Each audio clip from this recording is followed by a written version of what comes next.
Alô, gente querida, gente boa, minhas amigas e meus amigos no Brasil e no mundo inteiro, onde quer que você esteja me vendo, me ouvindo, a nossa exposição de Mateus. E hoje, depois de termos no dia de ontem concluído o Sermão da Montanha, após meses de explicação simples, porém coerente, conectada, lógica e carregada da autoridade que o Evangelho traz em si mesmo e nos confere quando na nossa vida ele é verdade, quando na nossa vida ele tem o espaçamento maior do que qualquer outro vazio disponibilizado para nossa vaidade, ações decorrentes das nossas divagações ou da nossa perda de tempo com letras que matam, mas no espírito que nós vamos tratar das coisas hoje nos versos 28 e 29 do capítulo 7 de Mateus. Olha o que aconteceu após a conclusão do que começou em Mateus 5, com um grupo de discípulos chegando-se até eles e, após os discípulos, o círculo concêntrico foi aumentando, crescendo. Depois de centenas vieram os milhares e provavelmente, como eu disse introdutoriamente há meses atrás, essa ocorrência não foi algo que aconteceu durante um dia. Na realidade, como eu também já disse, eu só estou recapitulando e a minha vida aqui é viver recapitulando. Para quem esqueceu, não pegou tudo, é distraído, qualquer outra coisa. Mas é um trabalho ao qual eu me dou um tanto exaustivamente, mas pensando amorosamente naqueles que querem aprender. Eu disse no início que muito provavelmente isso aqui foi um acampamento. Isso deve ter durado uns 2, 3 dias. Eles estavam ali nas imediações de Cafarnaum, naquela região muito próxima a Cafarnaum, que era, naquele momento, a principal e mais comercial de todas as cidades naquele ambiente da Galileia, do norte da Galileia. Cafarnaum, Betsaida, Corazim, eram as cidades do norte do lago de Genezaré, ao mar da Galileia. Lá no extremo norte, você tinha uma cidade monumental de Cesareia de Filipe. Antes de Cafarnaum, você tinha pequenas aldeias.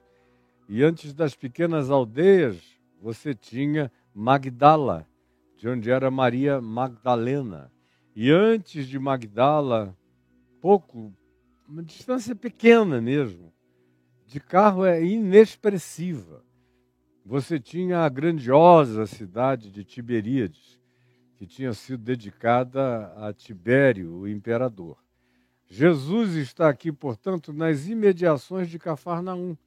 Tudo era muito pequeno. O lago da Galileia, o mar da Galileia, que só tem esse nome de mar, porque é cercado de deserto. Se fosse aqui no Brasil, era uma lagoa, uma pequena lagoa de 22 quilômetros de comprimento e 12 de largura. Aqui no Brasil a gente tem porções de água muito, muito maiores. Até o perímetro aqui do Lago Paranoá, em Brasília, tem uma circunferência para você fazer a volta de carro que é 50 quilômetros maior na sua extensão de perímetro do que o Mar da Galileia. Para você ver que a gente não está falando de nada monstruoso, sob hipótese nenhuma. Então, deve ter sido um acampamento de 2 ou 3 dias, porque se você ler escorreitamente o que começa no capítulo 5, verso 1, e se conclui, e eu espero que tenha valido a pena, você tenha aproveitado, isso demoraria em leitura escorreita 10 minutos no máximo, 12. Hoje em dia, que eu já sou mais idoso, leio e faço tudo mais lenta e calmamente do que quando eu era mais jovem, onde até o meu falar era extremamente mais rápido, parecia que eu estava numa velocidade 1.5 até 2. A idade vai fazendo você se comunicar com mais calma, com mais tranquilidade, com mais vagar, com mais interesse de que as pessoas percebam. Então, rapidamente, seria 8 minutos. Mais longa tenha sido assim, eu creio muito mais na teoria do acampamento. 2, 3 dias ali, com gente indo e voltando, com pausas. Entre cada coisa que Jesus disse, eventualmente tinha perguntas, ilustrações, respostas, explicações, aplicações. De modo que o que para a gente durou meses, pela minha vontade de fazer você compreender, de tentar ajudar você a discernir, a internalizar, a introjetar e a aplicar, para eles, na hipótese mais longa, foi um acampamento de 2, 3 dias.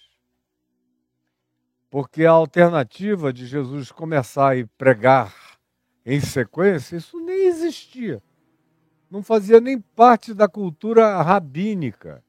Nem no século as pessoas aprendiam andando, uma do lado da outra. Os mestres continuavam. E é assim que você e eu devemos, do ponto de vista de uma lógica de razoabilidade de comunicação e de aculturação com o primeiro século, imaginarmos como esse chamado Sermão do Monte deve ter acontecido. E após ele concluir do jeito que eu expus no dia de ontem, sobre o fundamento, com essa convocação de Jesus para que a gente se estabeleça na rocha. Na rocha. Para que a gente carregue isso como princípios. Há princípios ensinados por Jesus aqui que, por princípio, nos ensinam a flexibilização. É a obrigação. Quando a gente está evitando o ódio, o conflito, a guerra, quando a gente está... Há princípios que Jesus ensina de recomendação de silêncio, ou de filtragem de conteúdos. Não deis aos cães o que é santo, nem desperdiceis as vossas pérolas, as vossas preciosidades, tentando alimentar porcos. Eles não gostam de preciosidade. Eles pisam nos valores de vocês, voltam e devoram vocês vivos. Não abram o coração com quem não tem coração, com quem tem apenas alma predatória, como as queixadas, os porcos do mato da floresta amazônica, que Jesus está dizendo. Ou, nessa mesma linha de que há princípios de flexibilização, você vai observar que todos esses princípios de flexibilização têm a ver com o evitar calamidades ou dificuldades ou conflitos ou guerras ou vinganças ou situações desagradáveis que a gente possa trazer sobre nós. Nesse sentido, Jesus disse, flexibilize, mas vá embora. Não é flexibilizar para ficar lá, não é para adular o inimigo, não é para ficar fazendo cafuné no adversário. O princípio é aquele que eu repito há muitos anos e aqui eu tenho repetido recorrentemente. Jesus ensina um princípio acerca de amar sem precisar gostar. Amar, eu tenho que amar a todos. Agora, eu não gosto de todos. Eu não gosto de quem quer bater na minha cara. Eu não gosto de quem fica falando mal de mim. Eu não gosto de quem quer algum embate, algum choque, algum conflito e que me provoca. Eu também não gosto daqueles que se aproveitam de mim para querer falar mal daqueles que eu amo. Então, esses eu evito. Eu só não evito quando não tem saída. quando ele é o adversário, quanto mais no meu pé. Ele está ali, bateu numa cara, Jesus disse, olha, para isso não virar uma briga sem fim, deixa ele bater na outra e segue teu caminho. Satisfaz a doença desse indivíduo, mas não fique para ser codependente dele. Vá. Ele está te pedindo a túnica, dá para ele a capa, mas vai. Se você tiver oportunidade, sai. Escravo, faça o melhor que você puder para diminuir os agravos trazidos sobre a sua vida. Mas Paulo diz a você que eventualmente naqueles dias seria o escravo, se você todavia tiver uma oportunidade, fuja. É assim que a gente lida com esses princípios que mandam a gente flexibilizar, mas não ordenam a gente que fique, que não mandam a gente ficar, só mandam a gente evitar. Do mesmo modo tem a ver com não julgueis para que não sejais julgados, para a gente não fazer uma invocação de karma imediato, trazendo vaticínios, julgamentos contra os outros e plantando sementes de maldade que inevitavelmente quem vai comer o fruto da perversidade somos nós.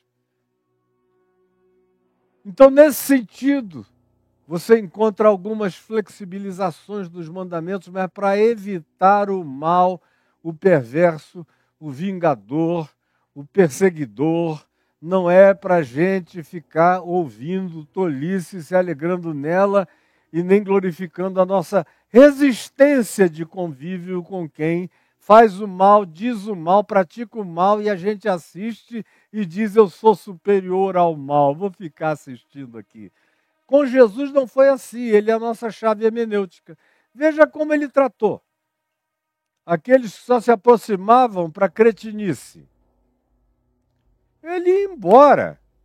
Quando ele não tinha alternativa, ele respondia. Em outras ocasiões, ele não respondia, ele fazia uma pergunta tão cabulosa para os que tinham vindo com a questão maligna, querendo ver qual era a posição dele, e deixava os indivíduos se debaterem e se chocarem entre si mesmos e ele mesmo. Olha, saía.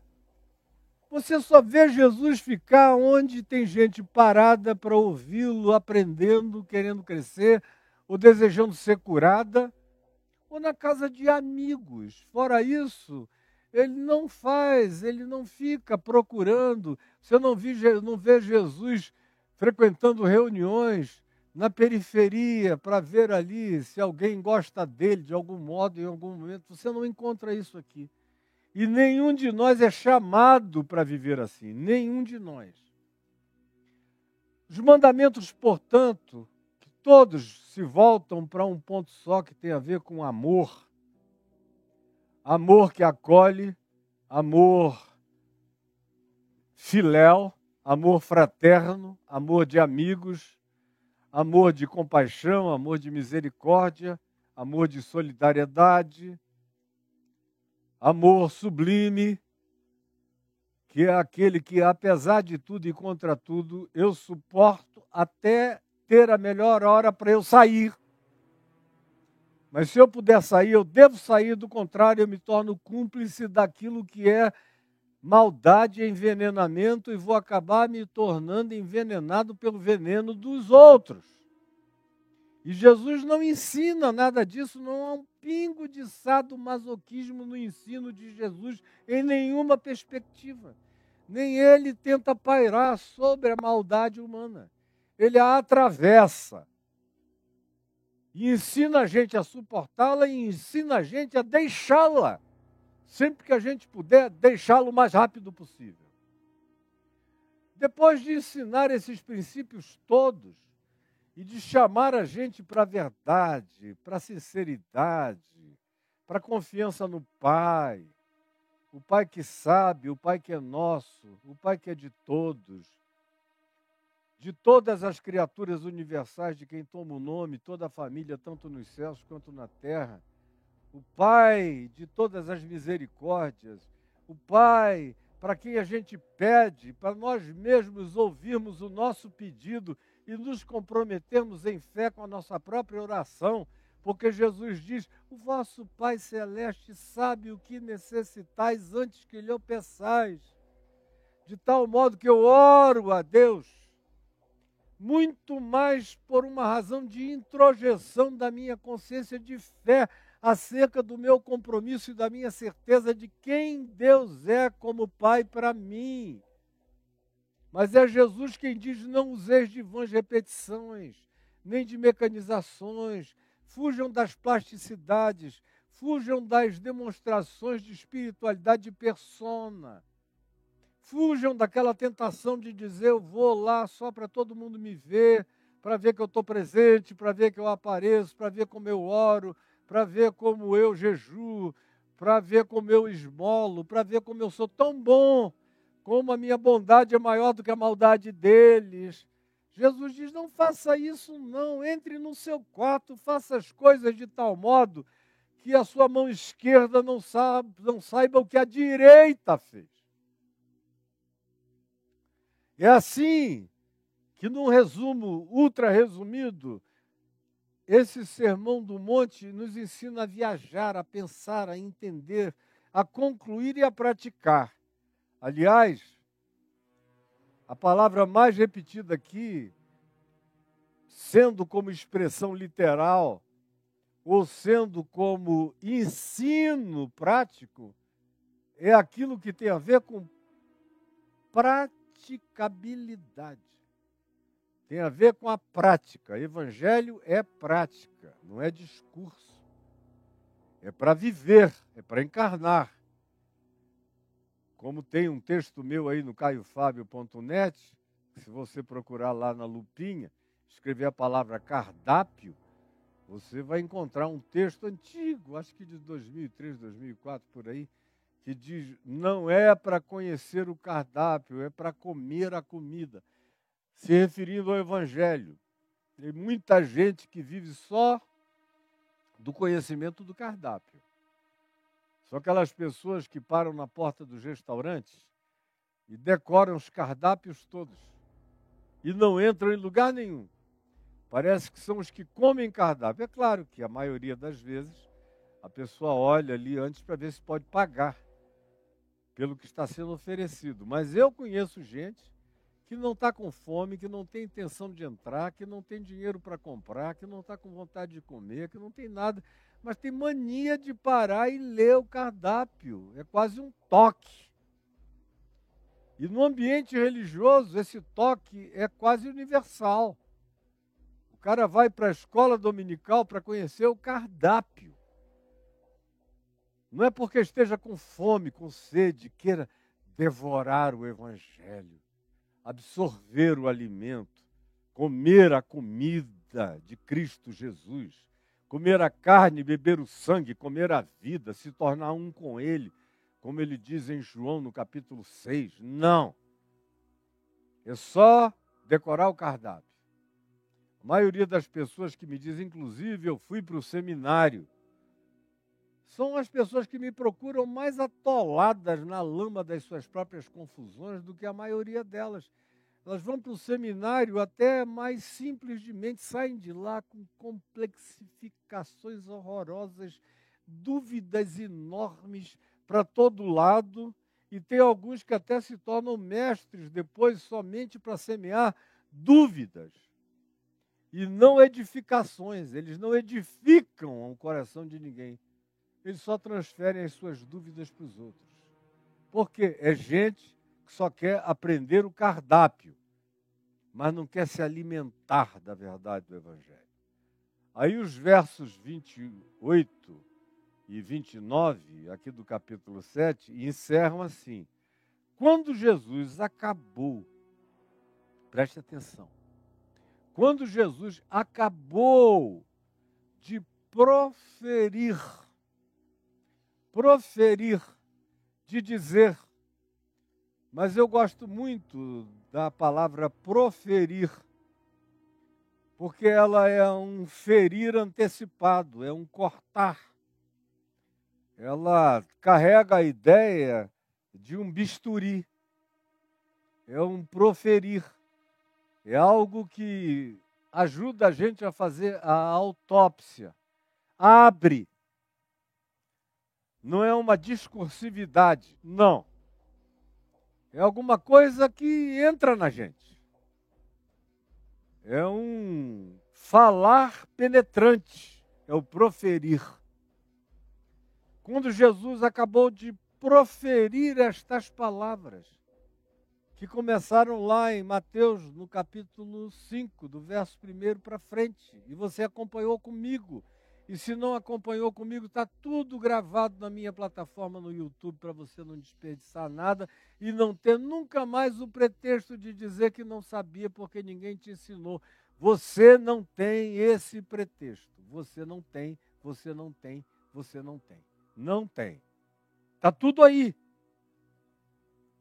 E se você não pudesse continuar mais, e nem tivesse podido chegar até o capítulo 5, o que está entre o capítulo 5 e o final desse capítulo 7 é o suficiente para mudar o mundo, revolucionar seu mundo, sua vida, sua existência e o mundo inteiro. Veja o que Mahatma Gandhi fez, praticando o que ele mesmo disse que aprendeu aqui no Sermão do Monte, entre o capítulo 5 e o capítulo 7. Quando perguntaram a ele, de onde vem essa tua filosofia de não violência, ao mesmo tempo de ousadia, de resistência, de coragem, de enfrentamento, de dar a outra face e não recuar, de apanhar e não ceder, apanhar para frente, apanhar indo adiante, não usar as armas deles, não tentar vencer o mal com o mal, mas o mal se vence com o bem. Onde tu aprendeste isso? Ele disse, eu aprendi com o vosso Cristo. Aprendi com o Sermão da Montanha, que vocês dizem que creem e não praticam. Disse isso aos ingleses e diz ao mundo inteiro. Quando Jesus acabou de proferir essas palavras, que não tem igual, se Siddhartha ouvisse essas palavras, ele ia ficar embevecido. Todos os Budas que leram e conheceram essas palavras ficaram totalmente sublimados por elas. Qualquer indivíduo de qualquer grupo humano, de qualquer religião, que leia essas palavras com um bom coração, tem que se curvar diante da sublimidade extraordinária e incomparável do que está sendo dito aqui. Até o ateu mais resistente, mais contumaz, mais supostamente de coração endurecido ou empedrado, que leia essas palavras, meramente como palavras, ensinos, diz: isso é, de fato, o maior poder de desmobilização de guerra, sem tirar a espinhela, sem tirar os backbones, sem tirar a arquitetura da estrutura necessária para que eu seja um ser humano parecido com Jesus, com a cara de Jesus, com a atitude de Jesus, com os modos de Jesus, com os limites de Jesus, com os não limites de Jesus, sabendo aplicar cada coisa em cada coisa, e que estão aqui presentes no que ele disse, e bem-aventurado é aquele que pratica isso, como ele diz o tempo todo, ele conclui dizendo, todo aquele, pois, que ouve essas minhas palavras e as pratica, é como quem construiu a sua vida na rocha. Aquele que ouve essas minhas palavras e não as pratica é como quem soube, mas construiu a sua vida no areal, na beira das ondas, vai ser levado na primeira ressaca e o tsunami vai engolir. Prática é a ênfase de Jesus. E quando eu entendo o que Jesus disse, um monte de coisas mudam na minha vida. Eu aprendo a ser bom como meu pai é bom, mas eu não fico querendo ser melhor do que Deus. Eu aprendo a amar como Jesus amou, mas eu não quero nenhuma forma de amar que relativize a gravidade do amor de Cristo, que acolhia os inacolhíveis e deixava alguns que precisavam ser deixados. Isso nada tem a ver com não amar, tem a ver com saúde humana, e com saúde mental, e com segurança pessoal, e com amor próprio, e com consciência do que significa não estimular nenhum tipo de cumplicidade nem de codependência.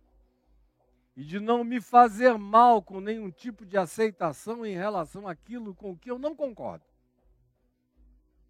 Quando Jesus, pois, acabou de proferir estas palavras, preste atenção, lembre que tudo começou com os discípulos, mas agora já não se diz, quando ele acabou de proferir essas palavras, os seus discípulos estavam maravilhados. Não. O que se diz é, as multidões estavam maravilhadas com a sua doutrina, que não era, você lê o Sermão do Monte, não tem nenhum tipo de doutrinação sistemática, de organização arquitetural do ponto de vista dialético. Não tem nada disso. É ensino como os ensinos eram feitos no passado. Os ensinos eram para serem praticados na vida. É por isso que os bons rabinos ensinavam, levavam os seus alunos para as praças, para as ágoras, para o meio do povo, para as perguntas do cotidiano. Não ficavam respondendo o que ninguém estava perguntando.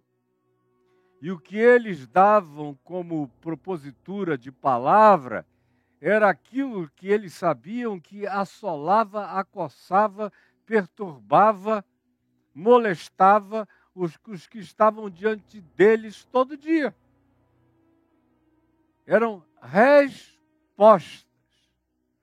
Algumas eram respostas a propostas e algumas eram respostas a condições que precisavam ser atendidas e explicadas. É a isso que se chama de doutrina aqui. É essa construção de lucidez que ensina a viver, mas que só tem sua validação pela prática. Sem a prática, e como nós vimos durante todos esses meses, e eu concluí no dia de ontem dizendo que essa prática demanda coragem, demanda valentia, demanda ousadia, demanda uma fé resiliente, com fidelidade. A palavra fé é aquela que designa o significado de fidelidade. Fé sem fidelidade não produz o fruto essencial da sua etimologia de raiz original. Fidelidade. Prática. Eu me torno a conclusão do ensino na encarnação dele na minha vida. Quando, pois, Jesus acabou de proferir essas palavras, estavam as multidões maravilhadas. Vocês vejam a diferença entre Jesus como mestre e os nossos mestres acadêmicos, que é o que inevitavelmente as multidões irão evocar quando ficaram maravilhadas da sua doutrina, que era mais sublime do que tudo que eles tinham ouvido dos melhores mestres de Israel. Gamaliel estava vivo naqueles dias, mas Gamaliel era um boy scout, era um escoteiro perto de Jesus. Os grandes mestres da geração anterior à de Jesus, como o Rabino Hillel ou Shammai, eram meninos perto disso aqui. E as multidões estavam acostumadas com os rabinos das sinagogas, ensinando o que os rabinos de Jerusalém, mais afamados e mais respeitados e mais academizados, ensinavam. As multidões, quando ouviram aquilo ali, se maravilharam, disse, meu Deus, como diz o Salmo, os céus estão destilando sabedoria, está chovendo graça, luz, entendimento. O que é isso? E olha a comparação inevitável que eles fazem. Porque ele não ensinava um grupelho. Ele não era acadêmico de grupelhos, de um grupinho. Ele não era um mestre gnóstico, que escolhia apenas os mais intelectualizados e que tinham capacidade de ser iniciados e então aprenderem os mistérios que ninguém mais teria condição de aprender, nem de alcançar, nem de atingir. Com Jesus, tudo isso está morto. As multidões ficaram maravilhadas da sua palavra, do seu ensino, da sua mensagem, da sua doutrina, porque ele as ensinava as multidões como quem tem autoridade. Tem autoridade.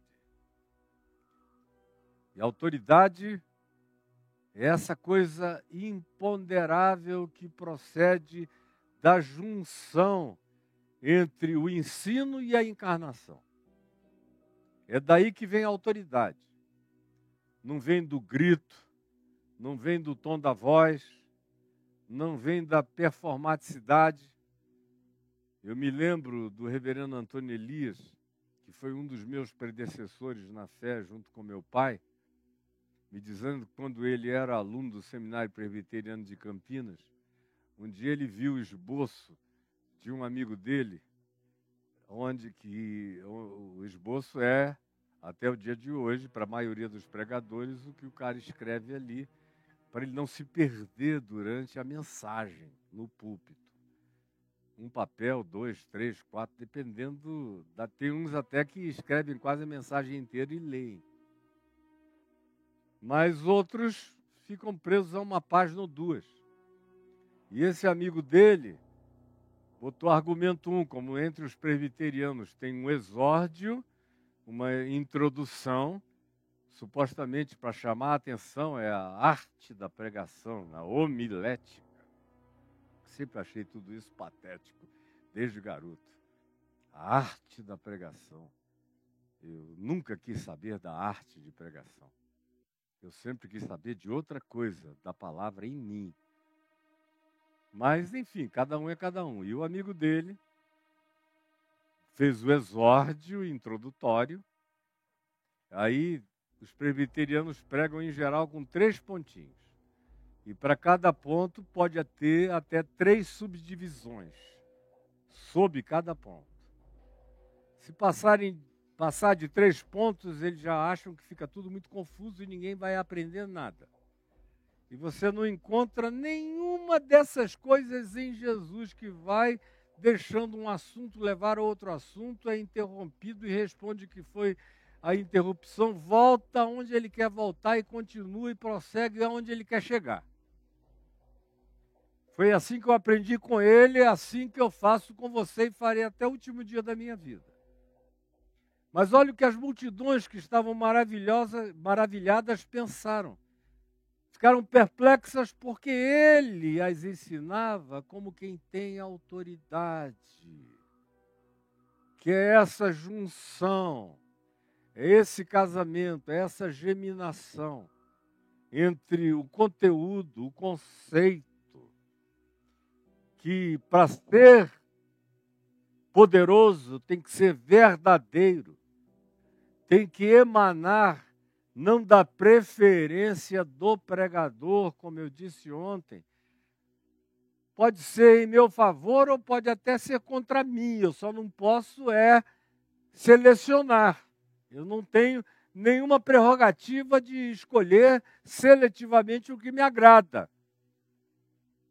O Evangelho é todo, e é um todo, e eu não posso tirar nada dele. Nem a ele acrescentar coisa alguma, nem dele tirar coisa nenhuma. Senão eu sou um adulterador da palavra de Deus em Cristo Jesus, e Deus me livre disso. Quando eu adulterei, e eu mesmo declarei, dizendo, seja Deus verdadeiro e eu mentiroso. Agora eu estou declarando a vocês a verdade contra mim. E jamais me justificarei. O que eu estou fazendo é contra o Evangelho. E o Evangelho está me batendo, vai me bater, vai me ferir, vai me curar. Agora, eu não vou relativizá-lo para tentar acomodá-lo à minha circunstância no momento, ou à circunstancialidade do meu capricho pecaminoso. Ontem eu repeti isso diversas vezes com outras palavras. E a que eles, as multidões, compararam Jesus com quem? Ele as ensinava como quem tem autoridade, onde a encarnação e o ensino se tornam um. Todo mundo que olhava para ele via no brilho dos olhos dele que era assim que ele era, do jeito que ele estava ensinando. Era aquilo que ele praticava. Ele não estava olhando para as nuvens para dizer, e agora, o que eu digo para eles? Que anotação é que eu fiz? Deixa eu ver mesmo o que eu estou esquecendo. De modo algum. Aquilo transbordava. Era ele. Cada célula dele era o que ele ensinava. Aquele era o sangue dele, como ele vem a dizer em João 6. Aquela era a carne dele. O ensino dele, ele compara a carne e ao sangue dele. Como a minha carne, bebam o meu sangue. E quando ninguém entendeu o que ele estava dizendo, ele disse, eu não estou falando de vocês darem dentadas no meu corpo, nem fazer transfusão de sangue, não estou falando de vampirização, nem de antropofagia. A carne para nada aproveita. As minhas palavras, ele diz, é que são espírito e são vida. Por isso a autoridade é esse casamento que todo mundo vê quando você chega, você não precisa dizer nada.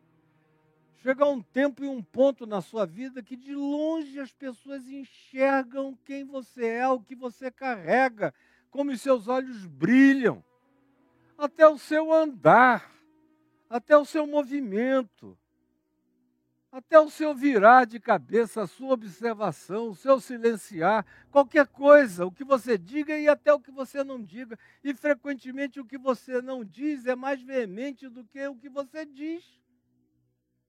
Isso é autoridade, é quando essas coisas criam a sua junção inseparável no ser da gente. Aí a autoridade eclode. Aí o poder superior emana. Aí o impacto devastador acontece. Aí a inquestionabilidade se manifesta. Aí a irreversibilidade do que se ouviu e entendeu está presente. Se você quiser dizer não vou prosseguir, você não vai prosseguir, mas carregando as implicações daquilo sobre a sua vida e até contra a sua existência. Porque você entendeu e você não quis. É a autoridade. Porque ele as ensinava como quem tem autoridade, não como os mestres da lei, não como os teólogos, não como os escribas, não como os doutores, não como os acadêmicos, não como os senhores do saber, não como os reis da letra, não como os reis da exegese, não como os reis da homilética, não como os reis da pseudo-hermenêutica, não como os reis da história sagrada. Aquilo com que Jesus não tem nada a ver é com o sagrado. Isso é uma palavra que quem entendeu o Evangelho deveria banir da sua boca, porque tem a ver com aquilo que os homens designam. O sagrado é uma construção humana, é um relicário. O santo é o que é fruto da verdade do que é praticado. Isso é o santo. O sagrado é aquilo que a gente atribui a alguma coisa e não vale nada. Não presta para coisa alguma a não ser para nos tornar religiosos e nos iludirmos mais ainda. De modo que quando eu vejo uma pessoa dando muita ênfase no sagrado, eu já sei que o evangelho não entrou por inteiro ali. Não entrou mesmo. Porque uma das primeiras conclusões simples, você não precisa de muito estudo, não. Eu aprendi com meu pai assim que eu me converti. Que o sagrado era coisa da religião e o santo era de Deus em nós. E isso não podia ser misturado, e que nós não tínhamos nada a ver com o sagrado. Até a palavra sacrifício vem de sacro ofício. Vem da ideia de missa, que é aquilo que a gente faz como um rito mecânico. O santo é o meu modo de ser, de viver. E os escribas, os teólogos, os acadêmicos, eu não tenho nada contra estudar teologia, ser academicamente uma pessoa culta. Eu amo ser culto. Eu sei que eu sou um homem culto em muitos aspectos.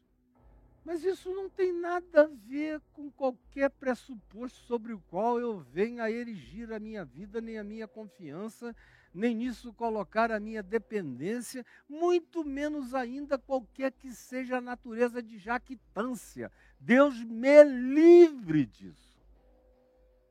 E quem quer que me... E as multidões sabem a diferença entre aquele que fala daqui e aquele que fala daqui, do coração, que faz a viagem passar também pelo entendimento, pela compreensão, pelas lógicas de comunicação e de pedagogia, de clarificação. Mas tudo nasce desse lugar profundo da eternidade plantada no meu coração. E eu não estou falando do meu órgão cardíaco, eu estou falando do meu ser espiritual profundo. É isso que a psicologia bíblica associa ao significado de coração. Mente, emoção, afeição, intuição,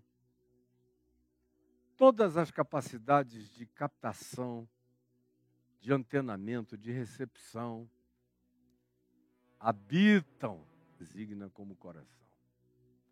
É o lugar do discernimento, é o lugar do enraizamento da palavra do Evangelho em mim ou em você, em todos nós.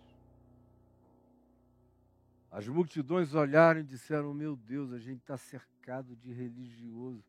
Alguns até sabem das coisas.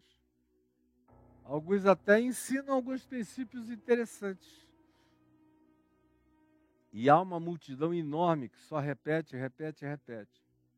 Isso naqueles dias.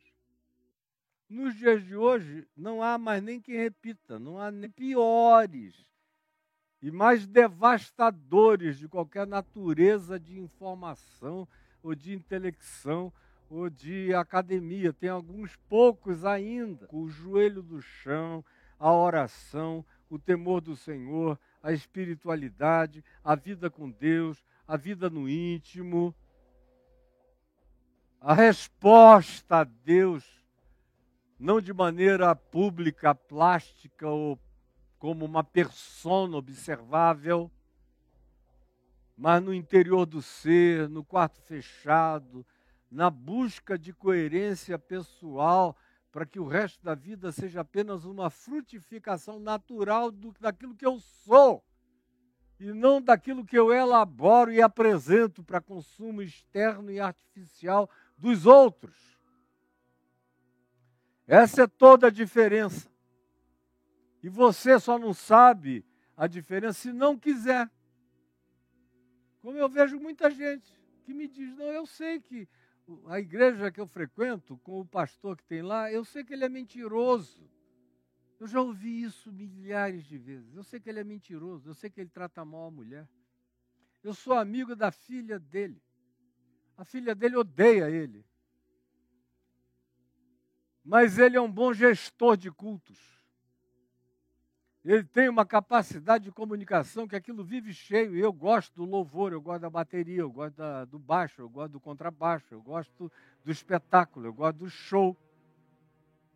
Ele também não tem conteúdo nenhum, mas não faz mal. O louvor me alegra. Eu saio de lá assim um pouquinho mais leve, é melhor do que não ter nada. Eu conheço e sei que a maioria, eu vejo gente que frequenta as igrejas dos pregadores mais conhecidos nesse país, especialmente quando eu estou em São Paulo ou no Rio, aqui mesmo em Brasília, que é a terceira maior capital do Brasil, e aqui eu ando muito de Uber, e no Rio de Janeiro também, em São Paulo eu quase não ando de Uber, porque tenho lá um filho querido que tem motoristas à disposição para me levarem para aqui, para ali, para acolá. Para os lugares onde eu vou pregar, o podcast onde eu vou falar, as visitas que eu vou fazer, as pessoas que eu vou encontrar. Mas no Rio, onde tudo é mais espalhado para mim, e os filhos moram muito longe, e eu fico com a Adriana na casa que a gente tem lá, que na maior parte das vezes está alugada por Airbnb, então a gente anda de Uber. Aí eu entro no Uber, o cara olha pelo espelho, ele já viu o meu nome na chamada, Caio Fábio, endereço. Aí eu entro no carro, o sujeito já está olhando para trás, olhando pelo espelho fixamente. É quase inevitável, a minha mulher sabe, meus filhos também. E quem quer que ande comigo. O cara vira e diz, Caio Fábio, mas é o Caio Fábio? O pastor? Eu digo, é sim, muito prazer. Ô, meu irmão, que honra. Aí vem aquelas histórias todas. Aí eu digo, você é cristão? Sou. Frequento a igreja X. O senhor conhece muito bem o meu pastor, que eu já vi o senhor dando uma opinião sobre ele na internet há muitos anos. Aí eu digo, desculpa, é só a minha opinião, eu não quis ofender ninguém que frequente lá. Aí diz, não, o senhor está certo, de cima a baixo. E eu pergunto, por que você continua lá? Ele diz, não, porque os meus filhos ainda não notaram nada. E eles estão cheios de amizade, alguns são pequenos, alguns são pré-adolescentes. Nem ouviram, nem ouvem o pastor, nem percebem a loucura. Aquilo lá está insuportável mesmo. Na realidade eu vou porque a minha mulher ainda não entendeu, ou porque ela é muito amiga de algumas mulheres de lá, ninguém aguenta mais, mas eles ficam por causa da amizade uns com os outros. E enquanto isso, aquele angu vai sendo rodado, vai ficando cada vez mais grosso. Eu ouço isso o tempo todo, em todos os lugares, de modo que as pessoas sabem a diferença. Sabem, você sabe a diferença e não me diga que não sabe. Pois bem, as multidões que o ouviram lá no primeiro século, naquele ano 30 da nossa era, 32, 33, considerando o erro do calendário gregoriano, e que não importa para finalidades práticas para nós aqui, 4 anos antes, 4 anos depois, 5 anos antes, 5 anos depois, não importa, foi isso que ele disse. Compararam na mesma hora o modo dele falar, que tinha a ver com o brilho dos olhos dele, que tinha a ver com a verdade que ele encarnava, que tinha a ver com o suor dele, que tinha a ver com os modos dele, que tinha a ver com o gestual dele, que tinha a ver com a comunicação física, corpórea, energética, inteira, plena, total, além das palavras, tinha a ver com as aplicações e tinha a ver com o mundo que os cercava. Um mundo de inimigos, um mundo de romanos, um mundo de abusos, um mundo de escravos e de escravizadores, um mundo de gaps socioeconômicos impensáveis, enormes, inimagináveis, onde o direito à exploração estava declarado, decretado e permitido. Onde não havia nenhuma constituição para amparar nem na folha do papel quem quer que fosse. tudo era permitido para quem tinha poder, para quem tinha influência e podia abusar a qualquer um. E os maiores abusadores daqueles dias, além dos romanos, com seu patão militar em cima, eram os religiosos de Jerusalém, com a sua perversidade religiosa, com os seus apedrejamentos, com as suas malignidades, com os seus juízos, com os seus ostracismos designados para os outros, com as suas exclusões, com os gaps que eles mesmos criavam, com os fossos, com os afastamentos, com os leprosamentos, com as imundícies designadas para o próximo, do jeito que eles quisessem. Era um mundo horrorosamente porco. De modo que esse povo, que começou com um grupo de discípulos, e agora vejam como o verdadeiro evangelho não se circunscreve a um grupo de pessoas com um entendimento fabulosamente elevado. Ao contrário, todos podem entender. Como eu sei que o que eu estou ensinando aqui, todos podem entender. Todos. Qualquer um. Cada vez eu faço mais esse teste. No passado eu fazia com os meus filhos, quando iam me ouvir pregar. E olha que no passado eu era uma pessoa muito mais complicada no falar. Muito mais. Eu fui me simplificando absurdamente no dizer as coisas. Quem me conheceu há 50 anos atrás, 40 anos atrás, 35 anos atrás, sabe que eu era muito mais complexo. Eu nunca fui um indivíduo de elaborações para tentar impressionar ninguém com academicismos de nenhuma natureza. Eu sempre criei que o evangelho era esmagador. Mas eu tinha um modo de falar, provavelmente, mais elaborado. À medida em que os anos foram passando, eu fui jogando fora de mim tudo isso. E hoje em dia me dá muito prazer quando eu vejo os meus netos irem comigo a algum lugar e, ao final, eu pergunto, como eu perguntei semana passada ao Mateus, que estava sentado bem na minha frente. Chegou até a filmar enquanto eu estava pregando. Ao final, a gente jantando, eu falei, filho, o que você compreendeu do que o vovô falou? Ele falou, tudo. Uma clareza total, vovô, eu entendi tudo. Não perdi nada, nenhuma palavra. Aí eu perguntei a minha netinha mais nova do que ele, de 13 anos.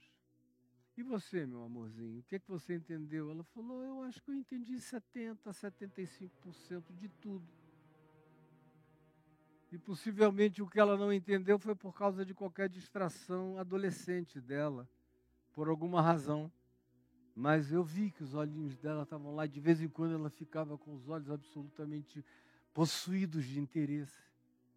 Porque quem quer entender, entende, compreende, só que não está com essa disposição. As multidões, e não as seleções, mas as multidões. Toda gente de todo tipo se maravilhou, porque ele as ensinava como quem tem autoridade. No fim de tudo, preste atenção aqui em mim, no fim de tudo o que importa é se existe casamento entre a palavra e a vida. Se existe casamento, não um namoro distante. Eu conheço muita gente que namora o evangelho, que aplaude o evangelho, mas que não está casada, que não transa com o evangelho, que não fica grávida do evangelho, que não concebe do evangelho, que não dá à luz a semente do evangelho. A divina semente plantada no útero do Espírito nunca vem a parir vida na existência dessas pessoas. O que dá autoridade é esse parimento, esse dar à luz, essa realidade inquestionável de que aquilo que está sendo dito frutua, frui, destrui, produz os seus botões, suas flores, seus frutos. Produz vida. Qualquer um pode se alimentar daquilo que dali procede e viver por meio daquilo. Esse é o significado da autoridade, diferentemente do ensino que apenas resvala, mas não rasga, não fere, não é um proferir para a vida. E as multidões estavam maravilhadas. Essa foi a minha oração dioturna diante de Deus durante décadas, como é até o dia de hoje. A única coisa que mudou nos últimos 50 anos é que naquele tempo eu ficava 3, 4, 5 dias dentro de um quarto, de joelhos, literalmente fazendo calo no joelho. Meus joelhos eram pretos e calejados. E eu orava com aquele afã infantil, juvenil, da paixão juvenil, dizendo: Senhor, oração dos avivalistas do passado, de Finney, ou de John Wesley, ou de Whitefield, ou dos indivíduos que tinham me inspirado a vida no início da conversão, do próprio Billy Graham, ou daquele que mais me inspirou a vida, fora meu pai, fora os íntimos da minha vida, como o reverendo Antônio Elias, foi o Sadhu Sundar Singh, um homem de oração, jejuns, êxtase, de piedade. E todos eles praticamente faziam a mesma oração: Senhor, dá-me vidas ou leva-me. E essa era a minha oração: Senhor, dá-me vidas ou me leva.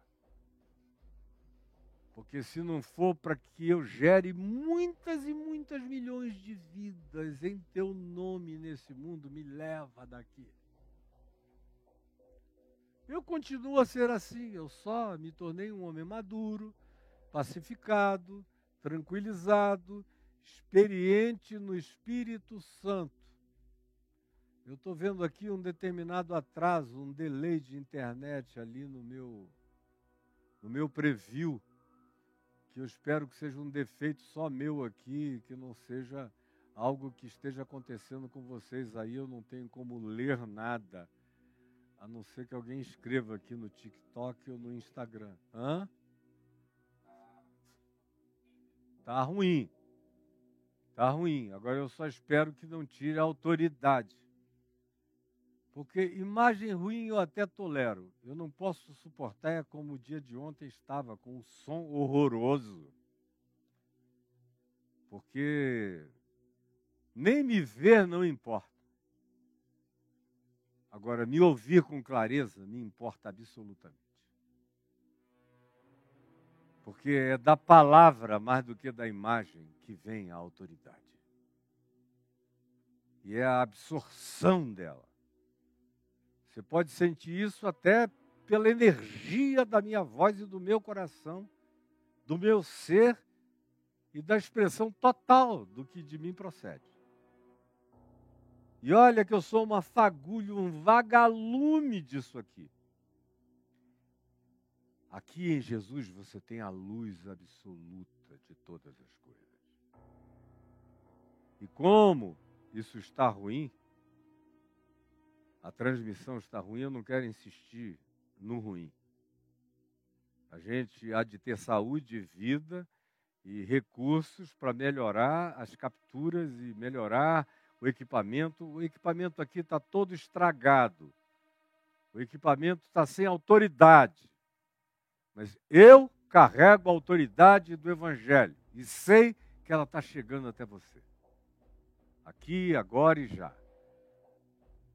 E eu espero que você tenha entendido. E que você busque ouvir aquilo que é dito, não com um grito. Às vezes eu encontro pessoas que até repetem o que eu falo, repetem. Não dizem que foi de mim, nem comigo que aprenderam. No passado tinham orgulho de dizer como eu ouvi o reverendo Caio Fábio dizendo: eu quero aqui pregar hoje uma palavra que eu aprendi com ele. Isso era alegria para milhões de pregadores no passado fazerem assim. Hoje em dia eles escondem. Mas eu é que prego, eu quando ouço alguém, eu sei de onde veio. E sei o que eles estão fazendo. Sei que eles até mudam um pouco o vocabulário para encobrir o conteúdo, mas é impossível negar o conteúdo. Especialmente de mim. Eu me reconheço aonde quer que eu esteja sendo repetido, por mais camuflado que o indivíduo seja. E eu vejo que o cara grita, esbraveja, anda para lá, anda para cá, repete, bate, soca, pula, e não acontece nada. E eu também, por outro lado, sei que o que eu estou dizendo aqui pode não atrair hoje em dia milhões e milhões, porque o mundo mudou e está todo mundo fugindo do Evangelho, todo mundo quer grana, dinheiro, prosperidade, facilidade, coaches mentirosos, igrejas falsificadoras da palavra de Deus, querem barganha, querem negociação com Deus, querem tudo isso que vem sendo prometido e que no passado não era.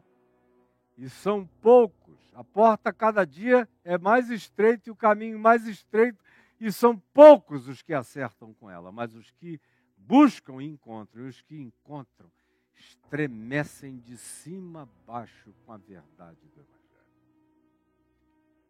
Porque notam a diferença, que não é como ensinam os escribas, nem os fariseus, nem os representantes autorizados de Deus, nem os que são doutores em Deus, doutores em Jesus, doutores em divindade. O que eu mais vejo hoje em dia é o pessoal apresentar diploma. E todo mundo vai fazendo um carteado de diploma, vai jogando diploma. Você vai ver, o cara tem medo de morrer. Se um doente chegar diante dele e disser: ora por mim, por favor, pastor, impõe as mãos na minha cabeça e ora por mim, porque eu recebi um decreto de morte. Aí o cara diz: olha, eu recomendo você procurar um bom médico, mas ele mesmo não quer nem botar a mão na cabeça do sujeito para não se comprometer. Como eu conheço alguns queridos que no passado já foram pessoas muito crentezinhas. Mas hoje em dia, eu só levo susto. Como nos últimos meses, eu ouvi alguns deles dizerem: olha, eu não creio mais em milagre, me desculpa, cara, eu não creio mais em milagre. Mas se você vir o cara pregando, quem não sabe disso, porque eles não têm coragem de dizer isso no púlpito, eu não creio em milagres. No púlpito, aparentemente, eles creem, mas é para consumo seu. Mas não muda a vida de ninguém. Você só vai lá e continua levando cafuné e voltando para casa e voltando para levar mais cafuné.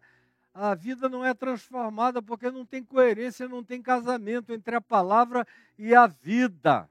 Não tem encarnação. A fé não é contínua, não passa do palavreado, não se transforma numa mão invisível que é capaz de patolar o peito do doente, do enfermo, do angustiado, do aflito e dizer: eu quero o teu bem, fica curado em nome de Jesus. Você só vê fazendo isso os falsos profetas. Mas os que não são teoricamente abusivos, do jeito que os falsos profetas são saduceus, são aqueles que não creem nem anjo, nem milagre, nem ressurreição, nem coisa alguma, só tem uma palavra bonitinha para declarar para os outros. Agora você decide o que você quer para a sua vida. Jesus, eu estou encerrando esse bloco aqui. Eu estou encerrando esse módulo, que me dá até vergonha de chamar de módulo de bloco, para continuar a sequência que vai nos apresentar curas, milagres, toques transformadores. aquilo que também é parte do Evangelho, porque o Evangelho não é apenas um conjunto de ensinos maravilhosos e que fazem a vida da gente se tornar uma vida saudável para Deus e na presença dos homens. O Evangelho também é poder de Deus para a minha transformação, para a autoridade no coração daquele que ouve e se deixa mudar, e é também poder de curar, poder de alterar o estado concreto, psicossomático, espiritual da vida de quem quer que seja. E é nisso que tu vais nos conduzir daqui para frente e agora. Prepara-nos para essa hora de continuidade, de aprendizagem das práticas ousadas da fé em Jesus. É o que eu te imploro. Eu mesmo me comprometendo de novo com os compromissos profundos que eu já tive contigo no passado da minha vida, durante tantos anos. E que tu sabes, estão sendo renovados no meu coração como prática de vida de novo. Cada dia mais eu vou orar pelos leprosos, pelos doentes, pelos lunáticos, pelos possessos, pelos endemoninhados, por todos os angustiados como eu. Nunca parei de fazer, mas eu quero fazer cada vez mais. Até os últimos dias da minha vida nessa terra. Em nome de Jesus. Amém.